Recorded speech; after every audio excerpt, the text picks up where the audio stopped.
आज आपण हिरव्या वाटणातील चमचमीत असा अंडा मसाला बनवलेला आहे. अगदी 15 ते 20 मिनिटांमध्ये झटपट असा हा तयार होतो.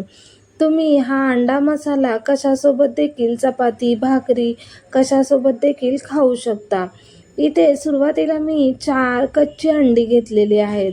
आता आपण एक हिरवे वाटण तयार करून घेणार आहोत. त्यासाठी इथे मी पाव वाटी सुकं खोबरं खिसून घेतलेला आहे.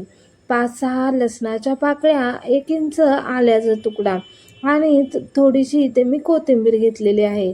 मिक्सरच्या भांड्यात सर्व जिन्नस काढून घ्यायचे आणि त्यामध्ये मी 1 चमचा जिरे घेतलेले आहे.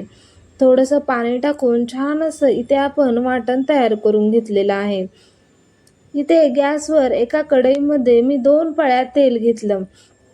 तेल गरम झाल्यानंतर त्यामध्ये इथे मी एक मध्यम आकाराचा कांदा बारीक चिरून घ्यायचा आहे. बारीक चिरलेला कांदा चांगला सोनेरी रंग होईपर्यंत इथे मी परतून घेतलेला आहे. कांदा चांगला परतल्यानंतर त्यामध्ये मी एक मध्यम आकाराचा टोमॅटो टाकून घेतलेला आहे. टोमॅटो देखील आपल्याला मिनिटभर छान असा तेलामध्ये इथे आपण परतून घेणार आहोत. इथे कांदा, टोमॅटो छान असं परतलं गेलेलं आहे. आता त्यामध्ये इथे मी काही मसाले टाकलेले आहेत. यामध्ये मी लाल तिखट, धनेपूड, चवीप्रमाणे मीठ आणि गरम मसाला यामध्ये मी टाकला. मसाले तेलात छान असे तेल सुटेपर्यंत आपल्याला इथे परतून घ्यायचे आहेत. इथे आपले मसाले देखील छान असे तेलावर आपण 1-2 मिनटं परतून घेणार आहोत. मसाले इथे आपले चांगले परतले गेले की आपण जे वाटण तयार करून घेतलेलं होतं ते वाटण आपल्याला यामध्ये टाकून घ्यायचं आहे. इथे आपल्याला वाटण छान असं तेल सुटेपर्यंत आपण इथे परतून घेणार आहोत. मी थोडंसं मिक्सरच्या भांड्यात पाणी टाकून ते पाणी देखील यामध्ये टाकलं होतं. आता 1-2-3 मिनटं छान असा हा मसाला आपण पूर्णपणे तेल सुटेपर्यंत इथे परतून घेणार आहोत. मसाला जितका छान परतला जाईल तितकीच आपली ही अंडा करी, आपला हा अंडा मसाला छान असा तयार होतो. इथे तुम्ही बघू शकता की आपल्या मसाल्याला छान असे तेल सुटलेलं आहे.